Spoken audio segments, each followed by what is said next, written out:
sampai sejauh mana sih Pak sebenarnya kondisi pandemi COVID di Cianjur ini? Siapapun tidak mengenal jabatan, tidak mengenal status kekayaan dan sebagainya, kapanpun kita bisa kena. Pemerintah nggak mungkin menyelesaikan sendiri, termasuk khususnya masalah kesehatan secara umum, gitu kan ya. Jadi harus ada kerjasama pemerintah dan non pemerintah. Yakin nggak sih Pak kita bisa keluar dari kondisi yang serba carut marut sekarang ini? Manusia hidup itu karena optimis ya. Kalau nggak ada optimisme itu kita sebetulnya udah mati. Nah, apalagi pemerintah, kita harus mendorong sebagai pemimpin, harus mendorong, meyakinkan mereka bahwa kita akan dibawa oleh pemimpin yang untuk menuju ke peningkatan kesejahteraan.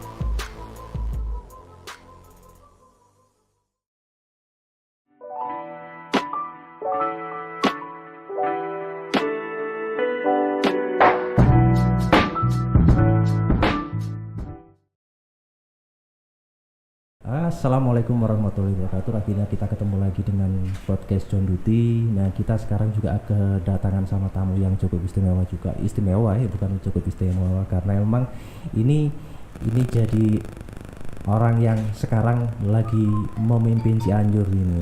Nah, siapa orangnya? Ini kita kedatangan tamu PJS Bupati Kabupaten Cianjur ya, Pak Dudi Sudrajat. Pak Dudi Sudrajat Abdurrahim. Nah, Abdurrahim ya, nama lengkapnya adalah Dudi Sudrajat Abdurrahim. Nah, sebelumnya beliau ini kalau tidak salah asisten administrasi Seda. Saya di asisten administrasi Seda di Pemprov Jabar. Kantor saya di Gedung Sate. Gedung Sate. Assalamualaikum warahmatullahi wabarakatuh. Waalaikumsalam. Apa kabar Kang Guru? Saya guru Pak. Mas Guru. Mas Guru kalau saya Mas. Terus saya ini panggilnya gimana ini Pak? Kang, Bapak atau gimana ini? Orangnya nyantai juga tapi ternyata ya. Iya Mas, santai ya di sini nggak apa-apa. Nggak masalah. Kita santai aja. Nah, kita mau nanya-nanya ini Pak. Kita soalnya ketitipan banyak pertanyaan ini Pak sebenarnya. Iya. Yang pertama yang jelas karena kondisi sekarang saat ini adalah di pandemi COVID-19. Akhirnya kita dapat banyak pertanyaan di soal-soal itu gitu. Nah, sampai sejauh mana sih Pak sebenarnya kondisi pandemi COVID di Cianjur ini? Ini kan orang-orang banyak yang nanya gitu. Apalagi istri saya sendiri aja bilang, Mas itu gimana sih sekarang kok tambah naik apa gimana? COVID gimana? Kalau di Cianjur seperti apa sampai sejauh ini Pak? Iya. Kalau mau update info, kita punya website. Picobar kalau nggak salah ya, Picobar. Sama dengan yang di Jawa Barat. Pusat Informasi dan Komunikasi untuk penanganan COVID-19 ini.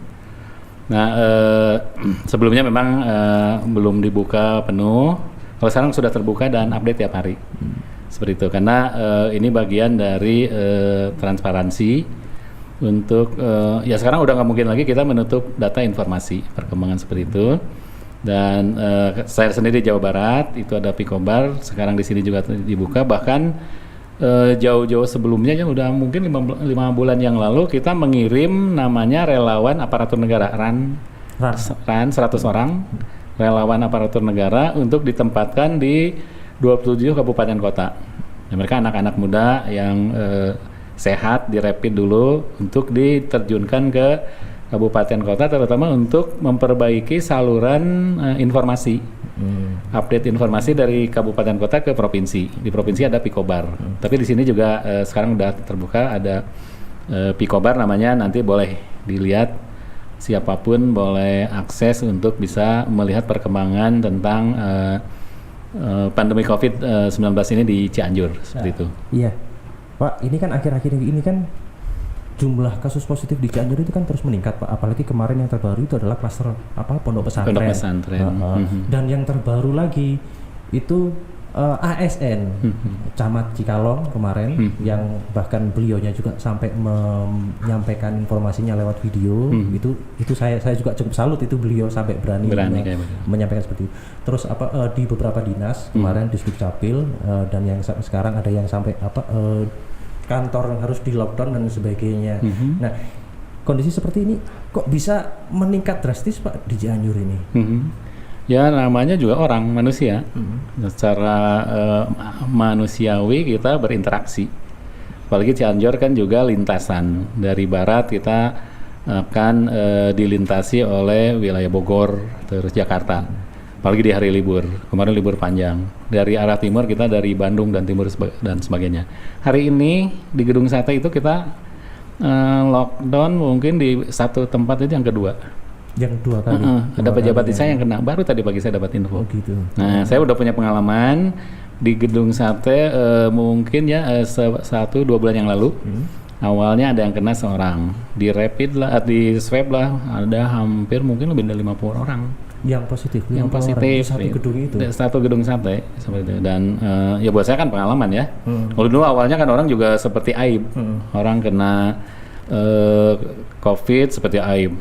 Tapi kan sekarang itu siapapun tidak mengenal jabatan, tidak mengenal status kekayaan dan sebagainya, kapanpun kita bisa kena. Dan itu bukan hal yang aib ya seperti itu kan, karena resiko seperti itu bisa didapatkan oleh semua orang, termasuk juga saya sering berhubungan dengan banyak orang. Pak, tadi kan sempat disinggung libur panjang juga ya, apalagi kawasan Puncak itu juga termasuk salah satu yang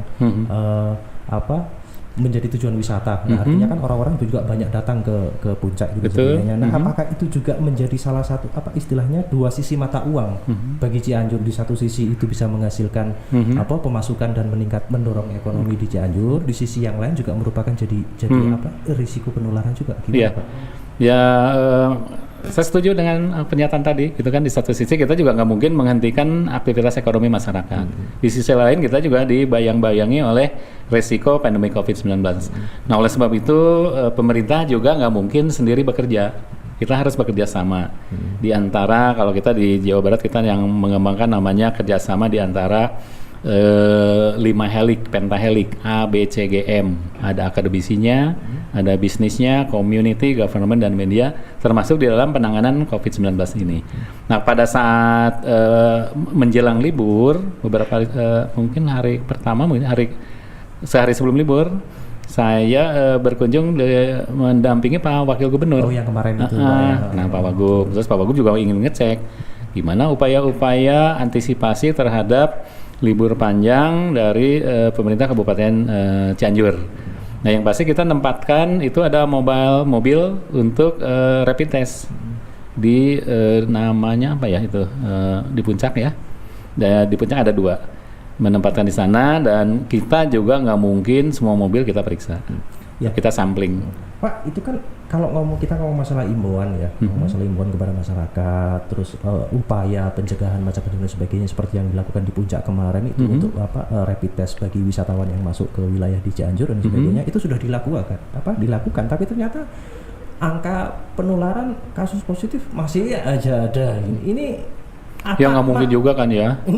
Iya, makanya kita ini masalahnya di mana sih sebenarnya? Apakah masyarakatnya yang kurang waspada atau memang bagaimana?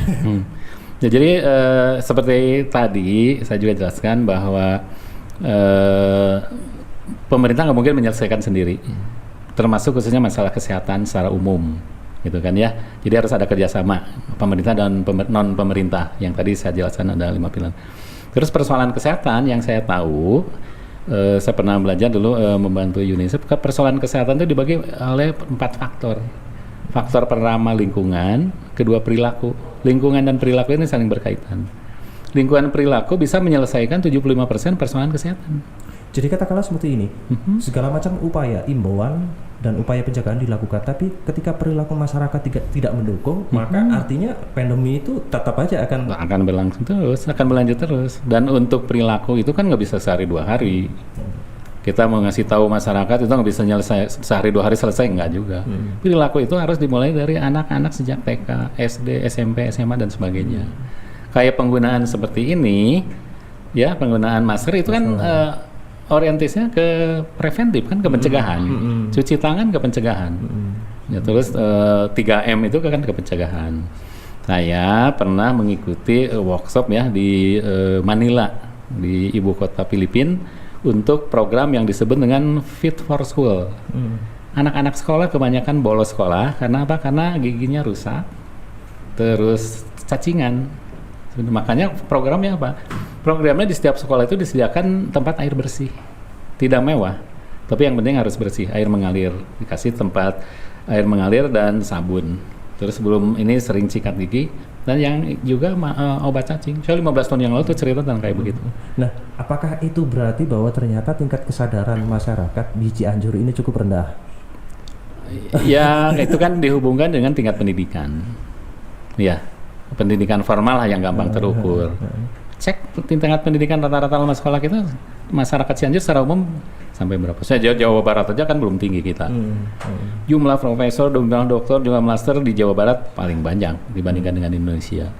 Tapi kalau dibandingkan di rata-rata kan masih penduduk kita juga kan masih belum rata. Mungkin di Cianjur juga kan Cianjur juga wilayahnya kan luas seperti itu. Jadi kita juga harus pahami bahwa yang paling mudah diukur ya dengan tingkat pendidikan lah untuk mengukur tingkat kesadaran masyarakat seperti itu. Jadi gitu. Jadi katakanlah upaya semua juga sudah dilakukan. Nah, pada akhirnya juga bergantung dari perilaku masyarakatnya sendiri. Artinya semacam itu kan, Pak. Nah, tapi artinya pemerintah juga tidak bisa tinggal diam saja, artinya kan semacam itu Pak ya. Kita menghadapi kayak begitu harus sabar dan butuh kesabaran yang tinggi. Mau nggak mau, bisa nggak bisa ya tetap harus kita lakukan kayak begitu. Tinggal cari nanti model-model yang paling efektif. Gitu. Ya bagaimana yang bisa lebih mendekatkan ke masyarakat. Nah kayak gitu harus kita kerjasama dengan lima komponen tadi gitu kan. Bisa sekarang itu zaman komunitas. Kemarin saya melepas anak-anak yang mau ke Aceh naik sepeda 3.000 km. Kalau dilihat itu mereka dengan sukarela datang ke tempat kita mengantar teman-temannya. Nah saya pikir ke depan juga kita ajak komunitas-komunitas itu untuk mulai meningkatkan kesadaran dengan mudah mereka. Sebetulnya kalau kita mau efektif ya, salah satunya model komunitas. Sekarang itu kenapa komunitas banyak? Karena ICT.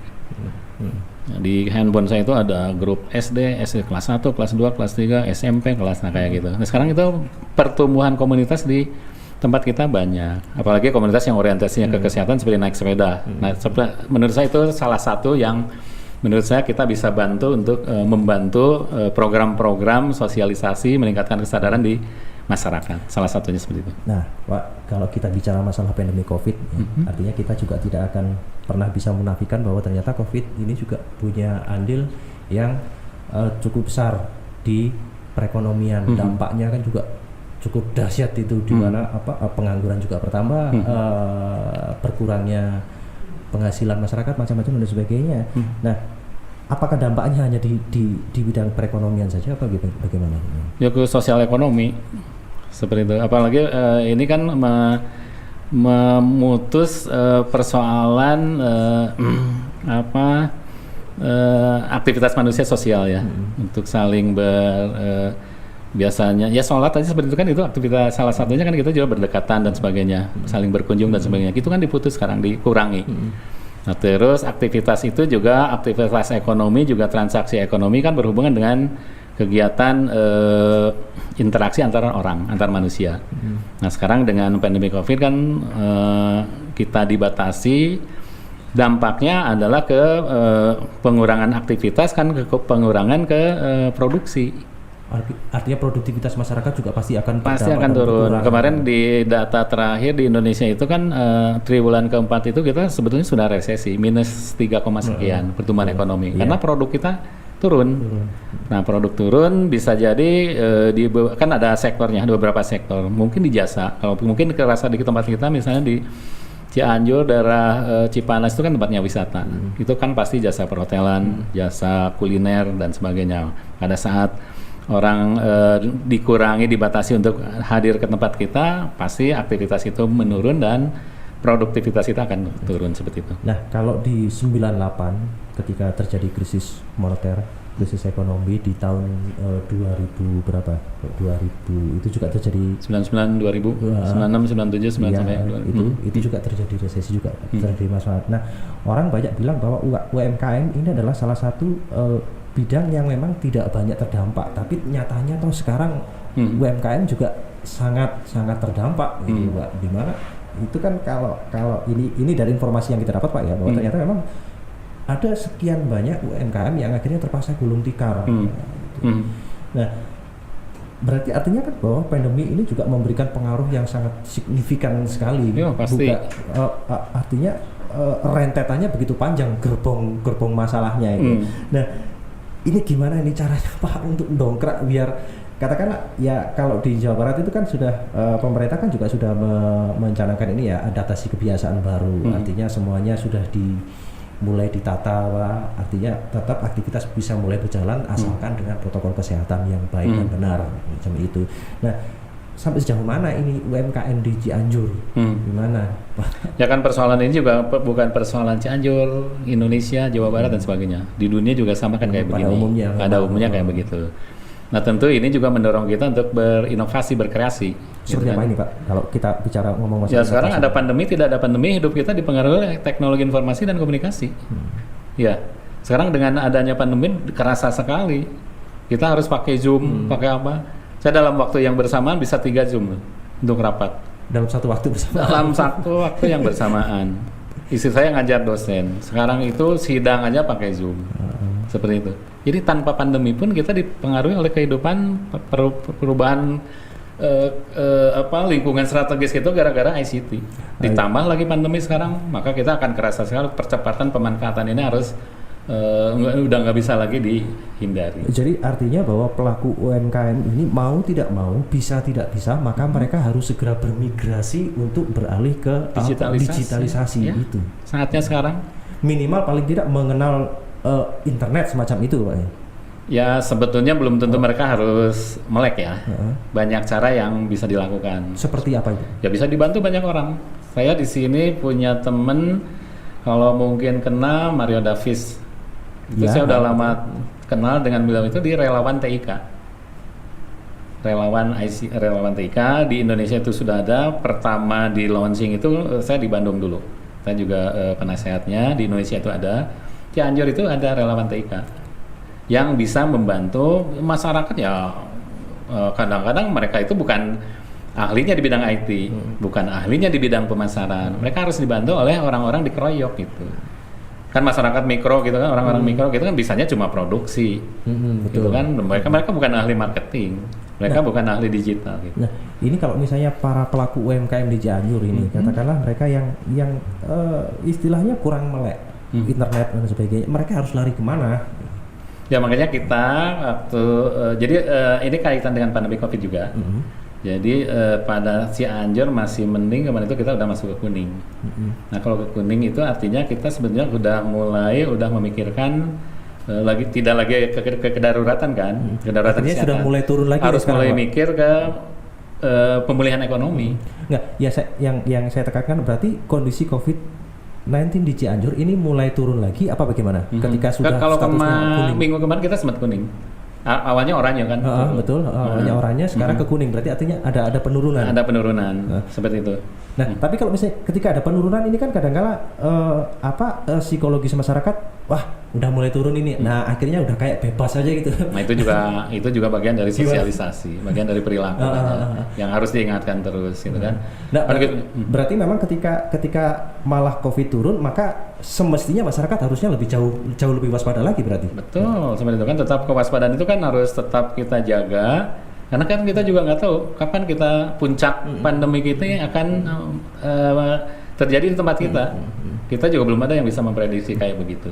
Oke. Pak, kembali lagi ke UMKM, saya tadi tertarik gitu kan ya. Masyarakat ini kan ketika tadi kan Bapak juga menyampaikan kalau kita bicara soal Cianjur sampai sejauh mana, maka kita tinggal bisa melihat saja tingkat pendidikan masyarakat di Cianjur sampai sejauh mana. Salah satunya itu ya. Salah satunya ya. Jadi kesejahteraan itu PBB mengukur dengan 3 hal.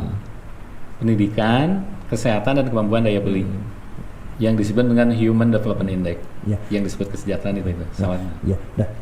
Nah, akhirnya para pelaku UMKM di Cianjur ini katakanlah sebagian di antara mereka memang secara pendidikan formal, Pak ya, pendidikan formal mungkin kurang. Gitu. Masih jauh lah. Iya, pengetahuan mereka soal manajemen UMKM jangankan bicara manajemen, jangankan bicara soal mengenal internet aja mereka juga agak susah dan sebagainya. Tadi Bapak juga bilang ya harus dibantu, mau tidak mau, bisa tidak bisa gitu kan. Nah, mereka harus kemana ini Pak larinya? Mereka harus kemana agar bisa survive gitu, melewati pandemi ini gitu, agar mereka bisa tetap beroperasi. Nah, kemarin saya mengajak ternyata di Cianjur ya, salah satunya Kang Mario Davis itu sudah membentuk namanya Komite Ekonomi Kreatif. Komite Ekonomi Kreatif di Cianjur. Seperti apa itu? Ya, ada beberapa orang yang membentuk untuk memikirkan tentang pengembangan ke arah mana pengembangan ekonomi Cianjur ke depan yang basisnya itu kreativitas. Nah, saya hubungkan dengan pemerintah, gitu kan, karena mereka juga nggak bisa kerja sendiri. Pemerintah kemarin melalui Dinas Koperasi itu melakukan pelatihan sampai 300 orang Cianjur di Delaga Biru di sana di atas itu Pak Kadisnya ada. Dan yang kemarin betul. Iya, betul. Nah, itu juga meliputi peserta yang dari Cianjur Selatan juga, dan mereka dikasih akomodasi dan fasilitasnya di sana. Terus dikasih juga bantuan untuk pemodalannya. Nah, kalau buat saya yang pasti ya itu juga salah satu upaya dari pemerintah kabupaten untuk concern dengan peningkatan kapabilitas dari UMKM. Tapi yang paling penting saya juga menugaskan tim Komite Ekonomi Kreatif ini untuk bersama-sama memikirkan, misalnya dalam situasi pandemi COVID itu, memikirkan model ekonomi apa yang akan dikembangkan dalam jangka sampai akhir tahun ini. Jangka pendeknya. Seperti apa itu? Kalau model yang pasti ke UMKM lah. Tetap fokusnya di UMKM, digitalisasi seperti itu. Saya juga sudah survei kemarin, saya mengajak ada teman di Jakarta untuk mulai mendorong terutama Cianjur Selatan. Nah, sekarang gini, ada transaksi telekomunikasi kita, setiap kita telepon atau juga SMS itu 1,5% itu dipotong oleh negara, dan oleh negara itu menjadi bagian pendapatan yang disebut dengan pendapatan negara bukan pajak. Oleh negara dibuat untuk membantu membangun infrastruktur telekomunikasi di wilayah-wilayah yang tidak komersial, yang operator komersial nggak mungkin lah, walaupun mereka yang ngerjainnya. Termasuk di Cianjur itu masih banyak daerah blank yang terutama daerah selatan. Saya kemarin ngajak untuk mulai memikirkan. Kalau dulu itu dikerjakan, sekarang namanya Bakti ya, Badan Aksesibilitas Teknologi Informasi, itu salah satu unit di bawah Kominfo. Jadi yang 1,5% itu dikerjakan oleh Kominfo melalui UPTD Bakti tadi. Dan itu mungkin triliunan lah setiap tahun. Itu terutama untuk membantu membangun fasilitas infrastruktur yang non komersial. Ya, Pak, ini penekanan bagi para pelaku UMKM yang setidaknya ingin bisa mendapatkan bantuan pendampingan paling tidak, artinya mereka harus terdaftar dulu. Harus terdaftar dulu kah atau bagaimana? Ya, bikin asosiasi komunitas. Jadi kalau orang sendiri-sendiri itu rentan. Nanti Kang Guru ya, Mas Guru bisa lihat di Instagram. Saya sudah tadi juga datang ke tempat saya. Saya punya komunitas namanya ABCGM, Akademisi Bisnis ABCGM Jabar. Di Instagram itu ada. Coba bentuk tersebut udah 3 tahun yang lalu waktu saya dinas di Dinas Koperasi. Akademisinya ada orang ITB, orang Unpad, orang Telkom University, orang Ikopin, banyak macam. Ada mungkin 11 perguruan tinggi. Ada bisnis, community, government, dan medianya juga. Pikiran Rakyat, Kompas, wartawan yang online dan sebagainya gitu. Biasanya tiap hari Rabu saya mengadakan pertemuan 2 jam di kantor saya. Jadi dengan adanya komunitas seperti itu, artinya mereka sedikit banyak tertopang satu sama lain. Salah satu programnya itu menaikkan kelas UMKM. Jadi namanya apa ya, UMKM naik kelas. Caranya mereka dan kebanyakan ibu-ibu juga. Ibu-ibu setelah siangnya kan bisnis usaha mereka. Setelah mereka malam sholat maghrib, sholat isya, mereka setiap hari Rabu itu diberikan kuliah dan harus menggunakan daring. Dulu tuh pakai Telegram kalau nggak salah Pak, saya lupa. Oke. Pak, terakhir.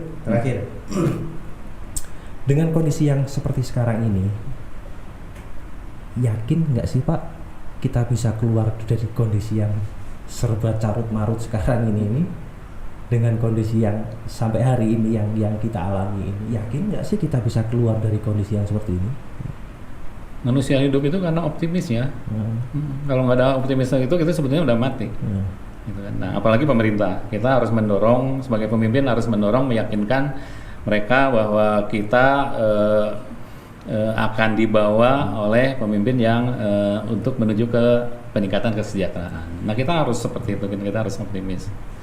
Jadi badai pasti berlalu, Pak ya? Ya, kita harus optimis seperti itu. Apalagi kita sebagai orang beragama, orang yang beriman, seperti itu kan ya. Jadi nggak ada alasan kita untuk pesimis seperti itu. Saya pikir itu yang yakin itu.